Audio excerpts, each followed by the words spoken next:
Hi students, and welcome to today's live IELTS class. My name is Adrian and I am streaming to you from beautiful Budapest here in Central Europe. Hi Shaikh Fazil, Azhar Udin, Ankit Singh. Nice to have many students in the class already. This session will focus on listening section. Part 3 and Part 4 continuing from our first exam that we started yesterday. Hi Flower Sun Kuldeep and many of those who are just joining in. This lesson is presented to you by and the materials from aehelp.com. For the academic version of the IELTS exam, check us out there. And for the general version, check us out at gieltshelp.com. That's generalieltshelp.com. On both of our websites, we have loads and loads of great materials for you to prepare for the exam and get those high band scores. Our academic website looks like this with the blue background. Click that big red button to join, get all of our practice exams, the lesson videos, over 100 hours of HD videos, and also a fully interactive course and an app for your phone as well. Of course, the site is fully responsive. Hi, Hina. Nice to see our members in the class as well. This is the general version of our website here for general IELTS students. Again, to get access to all of our great materials, click that big red button to join. And of course, on these websites, you can get help with your writing and speaking also. And you can speak to other students as well for free. So check these out. If you have questions, don't be shy. Just send me an email, adrian@aehelp.com, and I will do my best to answer. Hello again, Dr. Krishna. Nice to have you in the class. Students, if you like our exams and you would like them in hard copy, you can order them from Amazon to follow these classes with paperback books. Just look for AE Helps Academic IELTS or the title GE Helps General IELTS. Students, today listening part 3 and 4. Tomorrow, with members, we'll finish the task 2 that we just started in the last class, and then we'll have some speaking part 2 for everyone. So that's the schedule for tomorrow, and of course, then we'll have more live classes in the following week. For now, let's start some listening. So this is section 3. Section 3 and 4 are the more challenging parts of the IELTS exam. Hi, Eugen. Love those emojis every time. So make sure that you are really focusing on the questions, thinking about paraphrasing, and to warm up our English mind and train our ears, we'll just get right into this listening audio. So I'm going to hop over to our website here, log in at the top into my student account where we have all of our goodies, computer-based exams and lesson videos, audio CDs, and so forth. I'm going to just hop over to CD1, track number 3. Now, students, this audio, please write the answers into a separate document, okay? So please put your answers into a separate document, and then we'll go through the answers together. Don't put the answers in the chat. Give everybody a chance to answer on their own, okay? Now, if it's quiet for you, please use a headset and turn up the volume on your end. Here we go, everyone. I'm just going to double check my audio, make sure it's max. It is. So here we go with listening part 3. Now turn to section 3. Take some time to look at questions 21 to 26. Listening section 3. You will hear 3 students organizing a class project.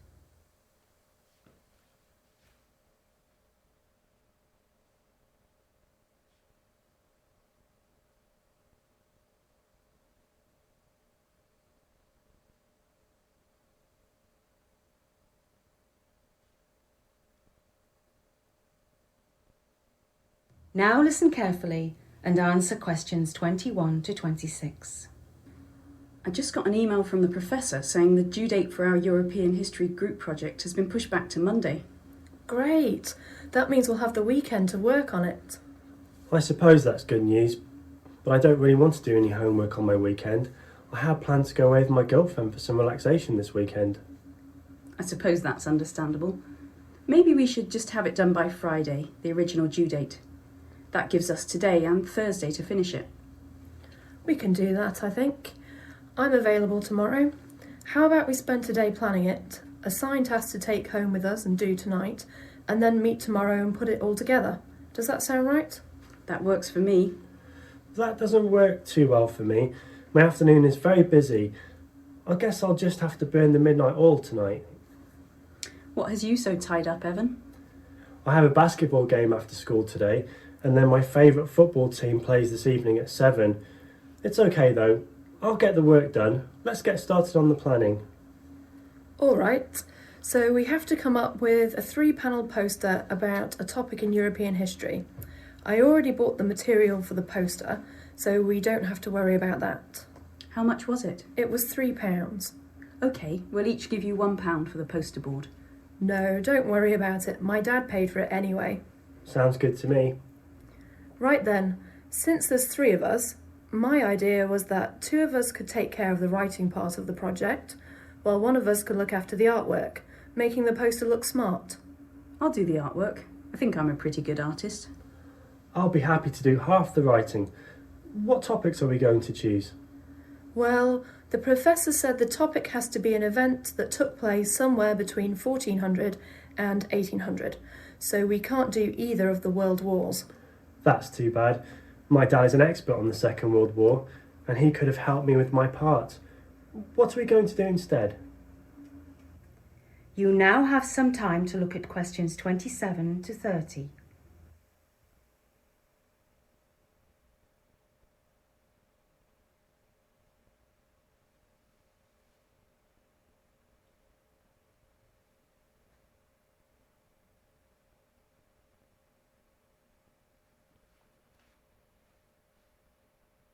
Now listen to the rest of the discussion and answer questions 27 to 30. I was reading my textbook the other day and I read some really interesting information on the French Revolution. That's a really good idea. I know. How about instead of doing a summary of the French Revolution, we write about some of the people involved instead? Oh, I like that idea. So who are some of the important people? Well, there's the King, Louis XVI. Robespierre was important, I think. Yes, he was. And of course, Napoleon Bonaparte.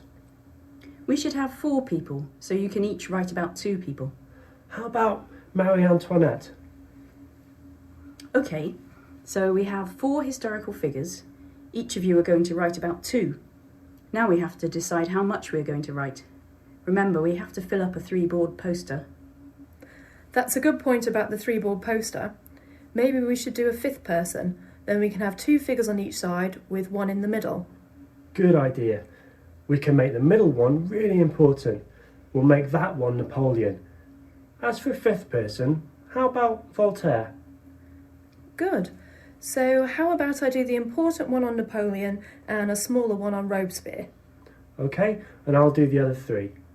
How long should each topic be? I'd say 200 words each for the small ones and 450 for the big one on Napoleon. I think that sounds about right. What do you think about meeting up later on? That is the end of section 3. You will now have half a minute to check your answers.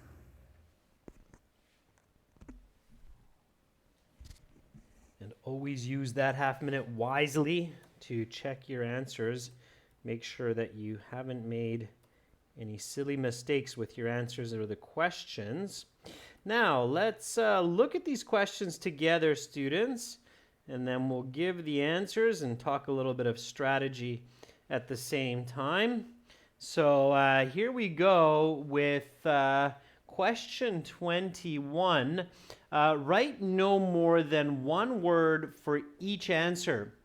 Number 21, what day of the week does the discussion take place? So when are these students sitting down talking to each other?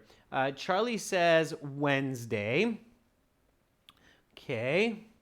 Anybody have a different opinion? Pooja says Wednesday.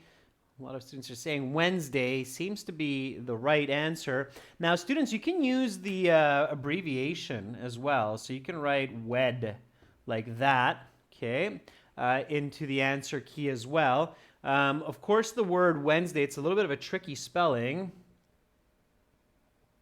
It's got that semi-silent N in there.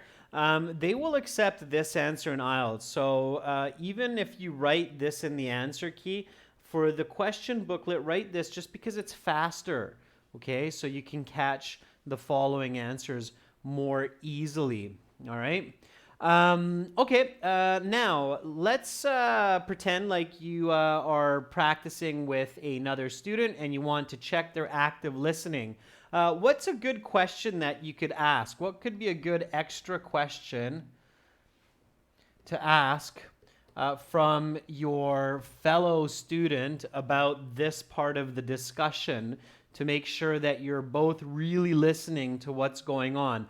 This is a strategy we talked about yesterday, so many students that watched part 1 and 2 know what I'm talking about, where you can test your active listening by asking extra questions. What could be a good extra question at this part in the audio that you just listened to? Yeah, Boomy, very good. So what day is the due date, the submission day? Better way, Boomy, is the due date. So what is the due date? Yeah, and what is the due date? So what is the new due date for this project? Anybody catch that answer? So the original date of submission is Friday, and the new due date is Monday. Very good. Yeah, that was Monday. Okay. The original is Friday. Okay. And the students say, let's finish it for the original due date, which gives us today and tomorrow to work on it. What does that mean? It means that they are having their discussion on Wednesday, right? That's how we know. So this is active listening, and it definitely makes studying for the IELTS more interesting and more fun than just looking at the questions on the paper. And by doing this kind of practice regularly, you will increase and your score and improve your active listening, okay? Yeah, that's right, Boomy. So it says the professor pushed back the date from Friday to Monday, right?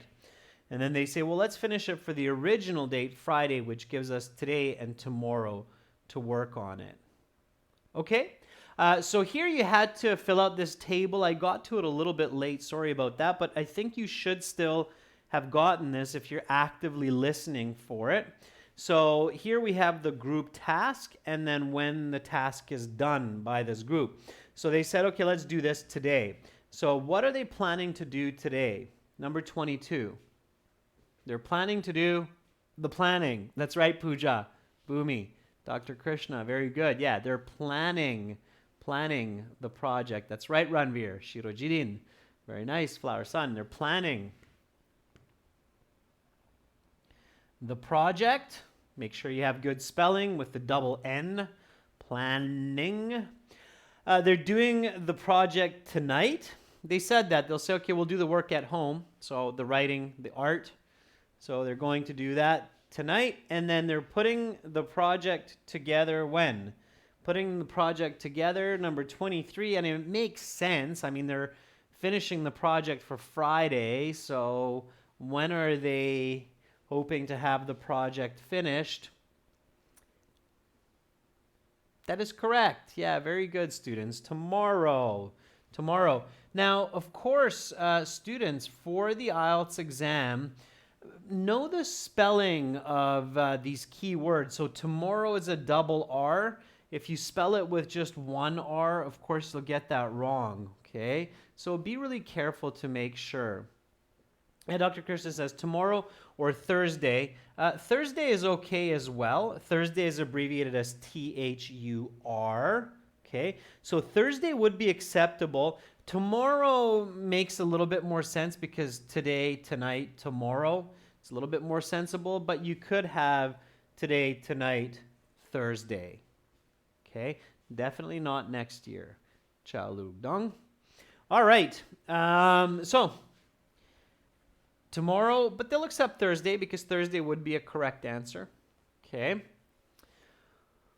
All right, and it's one word for each answer. Of course, pay attention to that. Now, multiple choice. We talked about this yesterday, so I won't repeat myself. Who paid the cost of the poster board? You have to think about it as, well, this paid for the poster board. And is the answer one of the women, one of the women's dads or fathers, or the man's father? Yeah, the correct answer is B. Anybody catch what the speaker says exactly to know this? So here's a little bonus question. What does the woman actually say? Anybody catch the exact words? It's some very nice natural English. What does she say? So again, take it one step further. That's right, Pooja. Yeah, she says, my dad paid for it anyway, right? Yeah, my dad paid for it anyway. Because they say, we'll give you £1 each. And then she's like, nah, don't worry about it. My dad paid for it anyway, right? So father is paraphrased as dad, of course, all right? So watch for that paraphrasing. Very good, Natalie. You caught that as well. Okay, good. All right. A poster project. It's quite common in U.S., Canada. I know in these countries. I've participated in poster presentations myself. Poster projects are quite popular. There are these poster boards called a 3-board poster. They kind of look like this. They have 3 sides to them, okay? And then you have some information and maybe some pictures on each side of the poster. So basically a poster project or a poster board project. This is called a 3-fold poster. If you're wondering and you're going to be in university. These are used often for presentations at seminars and workshops and such. So that's what this is about. That's what these students are working on, is this 3-fold poster. Why 3-fold makes sense. It folds in 3 places and it's able to stand up on a table. So that's the logic of that kind of poster presentation. Has anybody ever done a poster presentation using a 3-fold poster or 3-board poster? It's another way that we say it. Anybody do that? Brochure, Cal, would be a small version. The poster presentation, they're big. Okay, they're 3 big sides, and then you put it on a table, and usually 1 or 2 of the researchers stand beside the poster and then talk about what is seen on the poster when people see it. Okay, so I can see a couple people have. They're like, yeah, I've done that. Okay. No, Boomy, people will do that even in high school. Okay, poster presentations. All right. Okay, cool. So just kind of giving you some cultural and academic insight into that as well. All right. It's not quite a PowerPoint, Alex. Not the same idea. This is actually a physical poster, okay, that you can carry with you. And you stand beside it, and then you talk about it, okay? All right. So here we go, 25-26. Write no more than 3 words. Pay attention to that. And or a number for each answer. The topic must be an event that occurred sometime between the years something and something. So here you basically need 2 numbers. You need 1 number, comma, followed by another number. So what are the years? Yeah, 14 and 1800. That's right. So the correct answer for 25 is 14 and 1800. Okay? And you don't need the word and because you have the word and in the question, so you just need a comma. Now this all goes into box 25 on your answer sheet because both of those blanks belong to 25.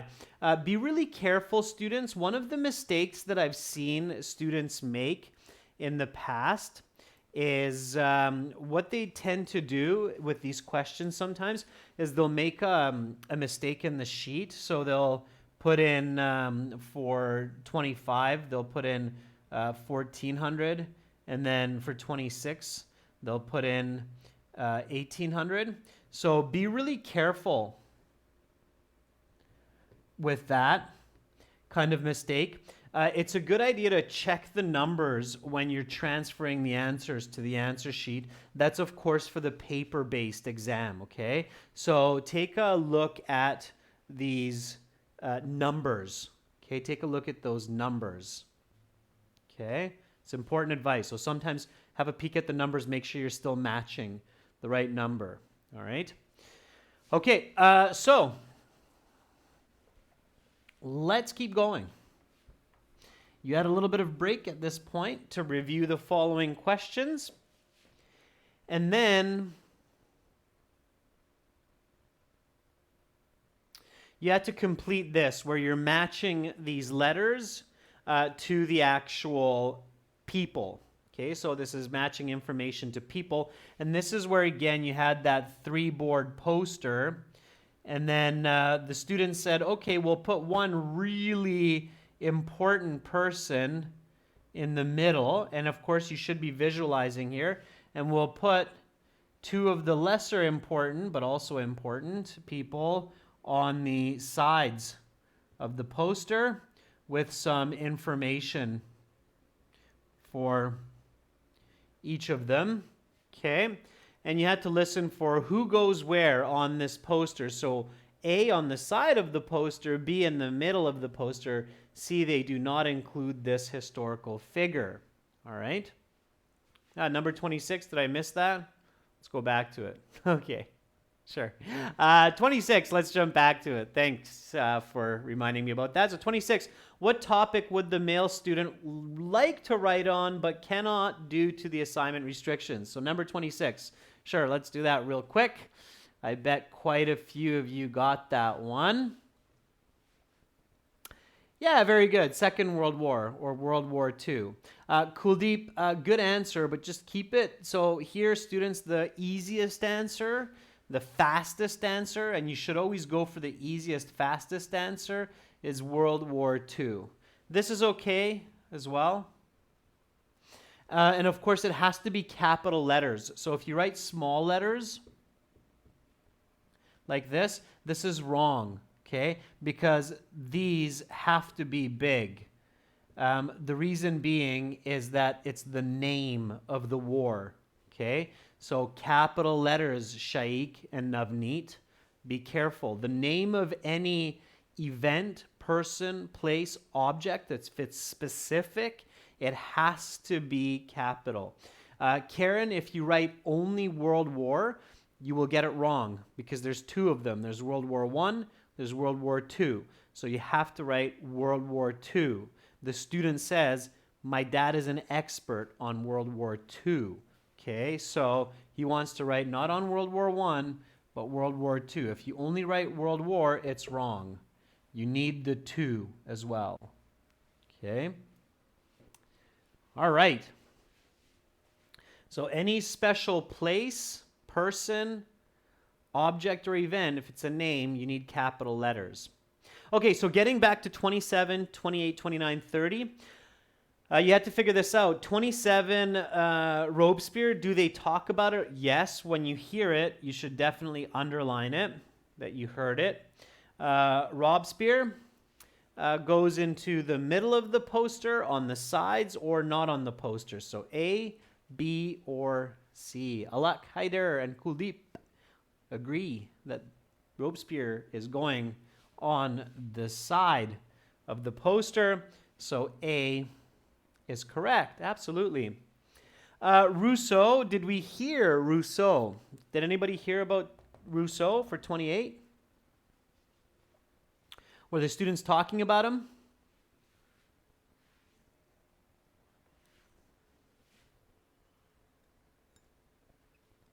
No, the students weren't talking about Rousseau. So if you were underlining who they were talking about, you would have underlined these three. Okay, but you would not have underlined Rousseau because they don't talk about Rousseau. That's right, Hamza. They didn't talk about Rousseau. So Rousseau is not included. Rousseau is not on the poster.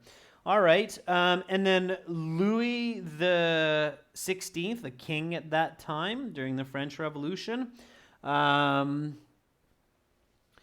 Anybody know where that's going? Louis the 16th? Yeah, also on the side of the poster. So the king, Louis, goes on the side of the poster. And Napoleon Bonaparte, number 30. Natalie says that's going to be B in the middle of the poster. He's the only one that goes there, right? So Napoleon in the middle, he's very important.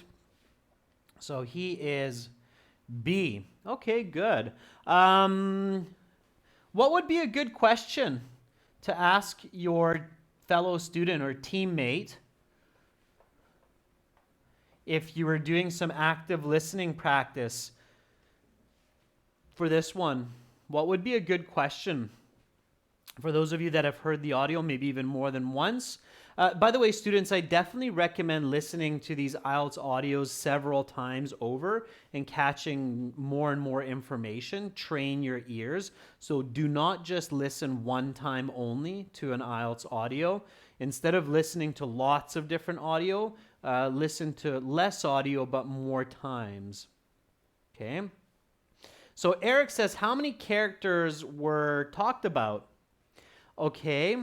Yeah, Charlie, not what else, but who else? Who else will they write about, right? That would be a good question. Asking questions is arguably a more important skill than giving answers. So who else?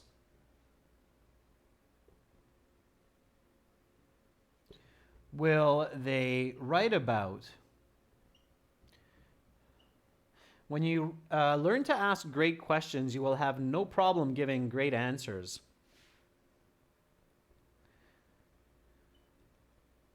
So who else will they write about? Who else? Who are the other two people in discussion here? Yeah, that's right. Voltaire, very famous writer, right? I believe like that, Voltaire. Yeah. And Natalie Nikiforova is a very famous woman in history. Absolutely. Voltaire and Marie Antoinette, I believe her name, something like that. So Marie Antoinette, who popularized the potato, right, in the world. Potato. Marie Antoinette. Yeah, she's a very famous and controversial figure. A lot of people believe she should not have been killed during the French Revolution. So Voltaire and Marie Antoinette. Absolutely.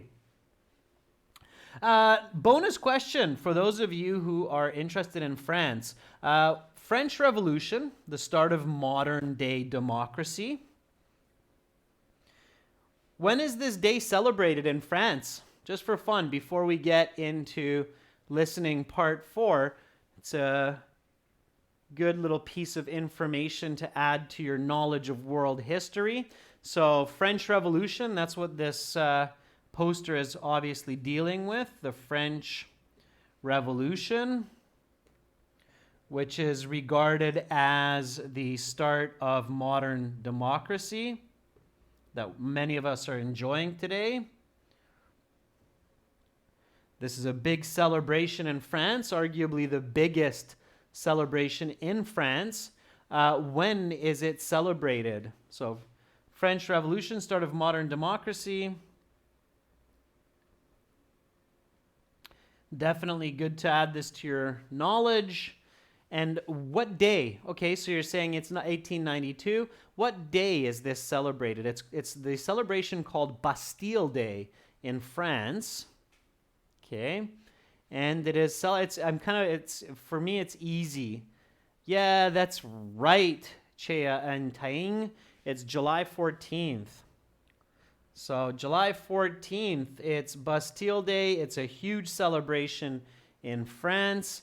And for all of those of you who are curious, it's also my birthday. So that's why it's easy for me to remember this day, because it's also my birthday, July 14th. So start of modern day democracy, French Revolution, and my birthday. So there's a little bit of information for world history and a little bit about me. All right. So here we go.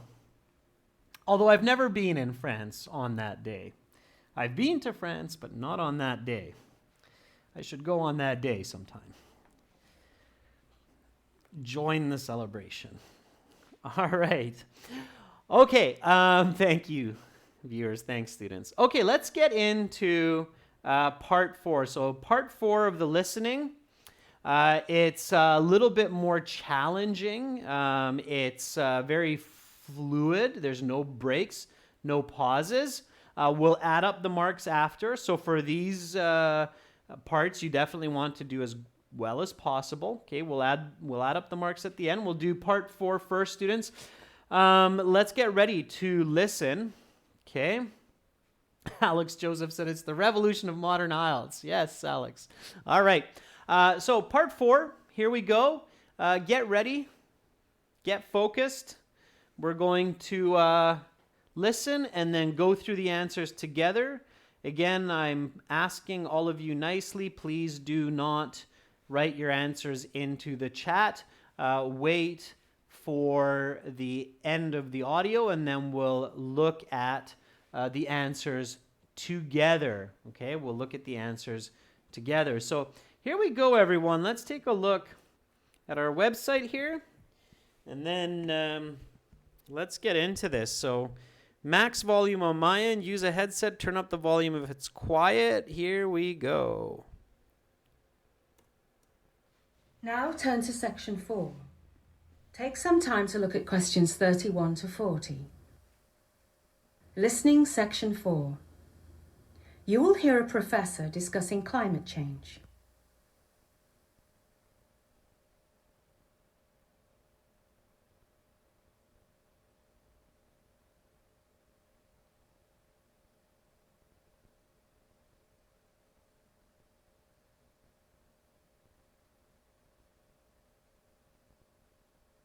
Now listen carefully and answer questions 31 to 40. Hello class, hope you all had a good weekend. Today we will be talking about climate change. Life on Earth is going to have some adapting to do if climate scientists are correct with regard to their predictions of the Earth's rising atmospheric temperature. Humans and animals alike may have to change both their habits and habitats. The average temperature on the Earth's surface has risen by an estimated 1 degree centigrade in the last 100 years, and this trend is continuing at an ever-increasing speed. Until now, it seems that business and the environment have met as adversaries. But with the growing profitability of green products, perhaps business can play a positive role in the fight to save the environment.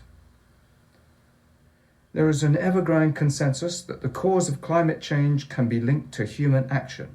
To be more specific, environmental change is caused by the emission of greenhouse gases. Carbon dioxide is chief among these. So what's so bad about things getting a little warmer, you may wonder? Weather patterns could become more extreme. The polar ice caps could melt. Sea levels could rise, and incidences of famine due to drought could also increase. On the other hand, places such as northern Canada will likely become more productive for farming and mineral and crude oil extraction. What isn't positive about the permafrost melting is that the ice is a carbon sink, and when it melts, it releases even more carbon into the atmosphere.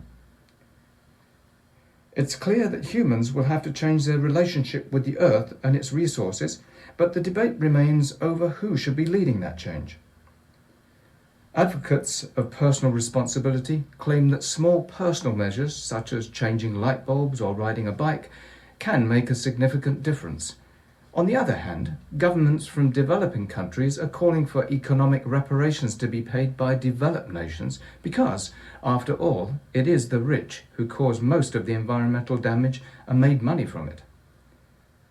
The other major group that has profited from our increasing environmental degradation are corporations. Business has always been about production and consumption. The invisible hand of supply and demand has long run our economic system, and now there is an ever-growing demand for conservation. The question is, when will consumer demand be commensurate with green technological advances that allow for environmentally friendly products to actually be more profitable than those that pollute? One option to speed up this process is to have governments impose true cost taxes on every product that is sold. This would force prices to include an economic pressure to purchase or use products that will not cause further environmental degradation or carbon emissions. There is little doubt that climate change is going to cause a drastic difference to our environment and way of life. The questions that remain to be asked revolve around how to solve the climate crisis and who will pay for the restructuring of our patterns of consumption that have led to these problems. With the ever-growing desire for green consumer goods, perhaps businesses can answer some of these questions by producing environmentally sound products. Even if business has a role to play in saving the environment, it is clear that we all need to do our part. That is the end of section 4. You will now have half a minute to check your answers. So here you have half a minute to check your answers, and then you have another 10 minutes to transfer your answers to your answer sheet in the paper-based exam. In the computer-based exam, it's not quite the same because your question sheet is your answer sheet. So you're writing directly into your answer sheet. So that's kind of one of the advantages of the paper-based exam structure, okay? For now, although you never know, that could change in the future as well.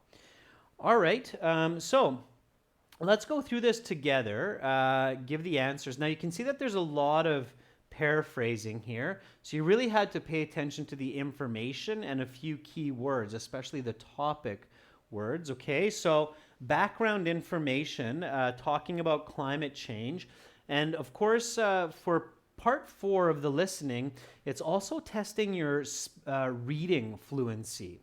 So there's no break, there's no pause. You have to not only listen quickly, but read quickly. So that's what makes Part 4 challenging, is you have to listen well, you have to read well, and you have to think in English. Okay? Everybody catch that? That's the challenging part of Part 4, is listen well, read well, and think in English without translating. That's what you really need to do to get a great score on Part 4, okay?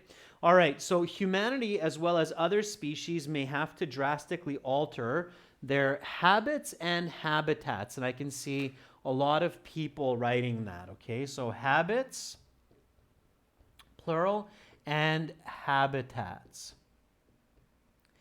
And interestingly, of course, now with the pandemic situation around the world, we're seeing that there's even more to it than meets the eye. We might have to change our habits and habitats because climate change is, of course, changing nature as well, and that brings about situations like pandemics also.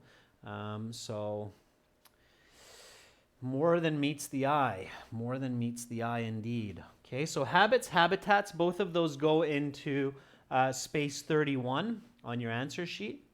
The Earth's surface temperature has risen an estimated 1 degree centigrade. This type of information can help you locate yourself in the audio 1 degree centigrade. Numbers, although you see words here, this is a number, and numbers can really help you to locate the information. Yeah, Pooja, habits and habitats, the plural is required in that case. Yeah, habits, habitats. Okay. All right, business and environmentalists have been at odds. They don't say odds in the audio, they say adversaries with one another, but the emergence of something may change this. Anybody catch that? Yeah, Sammy says it's green products. Nighaim agrees. Yeah, green products, simply it's goods and merchandise that are environmentally friendly. So it's green products. If you found this a little bit fast and a little bit challenging, no worries. It's part 4. It's testing for high bands, band 7, 8, 9. Okay. So green products is the correct answer there. I definitely recommend writing lowercase for the audio here, just so you can be faster. Okay, so save the uppercase for your answer sheet. All right, and then causes and implications. So climate change is caused by greenhouse gases, specifically what? So what kind of greenhouse gas causes a lot of this change? CO2, yeah, so the professor says carbon dioxide, and they will accept that answer, okay? CO2, so carbon dioxide. CO2 is the easiest answer to give here. And they'll take the chemical abbreviation for sure. Okay, that is carbon dioxide, according to chemistry. So keep it simple. Okay, avoid spelling mistakes whenever possible. Warmer weather can cause extreme weather patterns. Ice caps could melt and famine could occur. Northern Canada may become a beneficiary. Beneficiary means a person or entity that benefits. As far as food production is concerned, it could become a more productive place for farming. Very good. Shirojidin, Patel, Pooja. Now it's just one word here, farming. Okay. Productive place for farming. A big negative is that the melting permafrost contains a lot of carbon, which will be released if the ice caps melt, of course. And as we know now, it can also lead to a lot of other problems. Who is going to change? People who think each person is responsible for themselves believe that small steps, such as using energy efficient something or riding a bike, can help. Anybody catch number 35? Energy efficient. That's right, light bulbs. Light bulbs.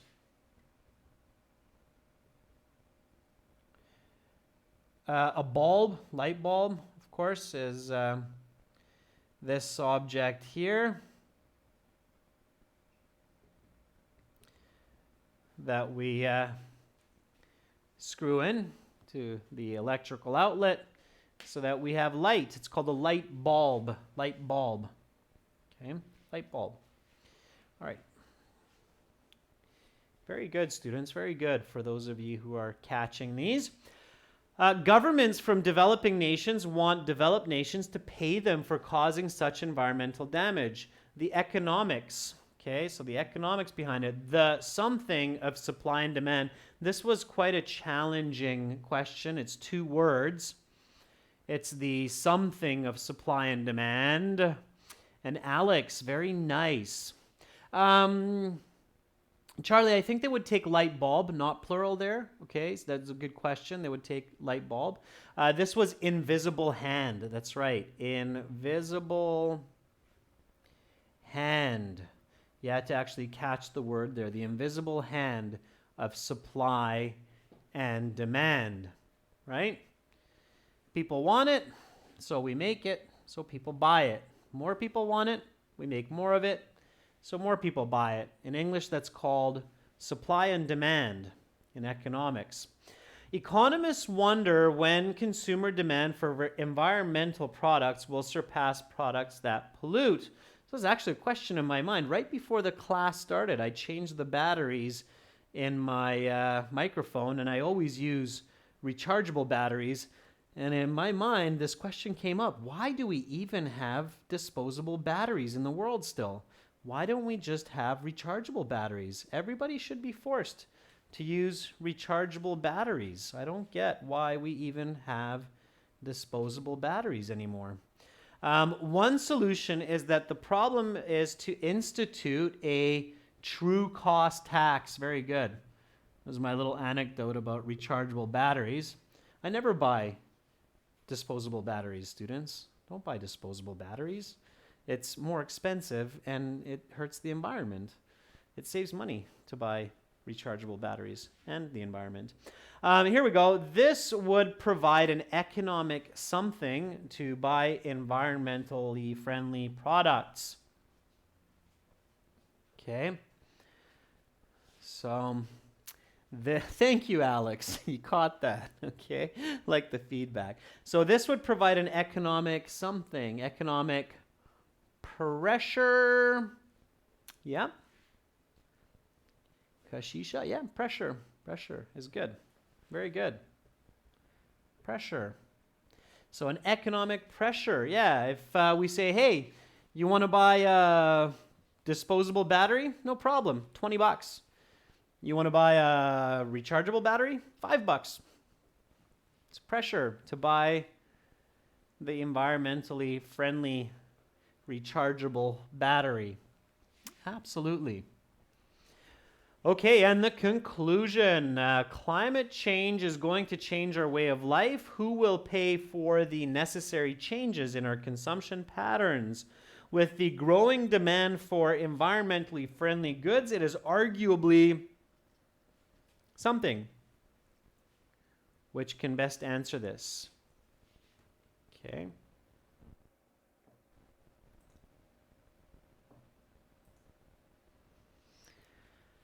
So, it is arguably who? Yeah, Nick Haim, very good. Businesses.